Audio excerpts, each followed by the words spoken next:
Now on that same day, two of them were going to a village called Emmaus, about 7 miles from Jerusalem, and talking with each other about all these things that had happened. While they were talking and discussing, Jesus himself came near and went with them, but their eyes were kept from recognizing him. And he said to them, "What are you discussing with each other while you walk along?"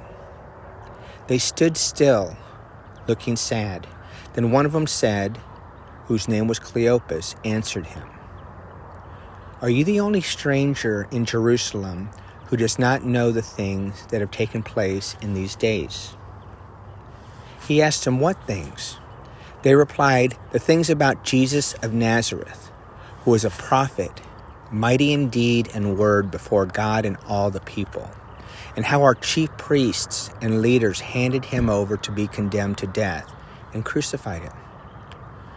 But we had hoped that he was the one to redeem Israel. Yes, and besides all this, it is now the third day since these things took place. Moreover, some women of our group astounded us. They were at the tomb early this morning, and when they did not find his body there, they came back and told us that they had indeed seen a vision of angels who said that he was alive." Some of those who were with us went to the tomb and found it just as the women had said, but they did not see him. Then he said to him, "Oh, how foolish you are, and how slow of heart to believe all that the prophets have declared. Was it not necessary that the Messiah should suffer these things and then enter into his glory?" Then, beginning with Moses and all the prophets, he interpreted to them the things about himself in all the scriptures. As they came near the village to which they were going, he walked ahead as if he were going on. But they urged him strongly, saying, "Stay with us, because it is almost evening, and the day is now nearly over." So he went in to stay with them.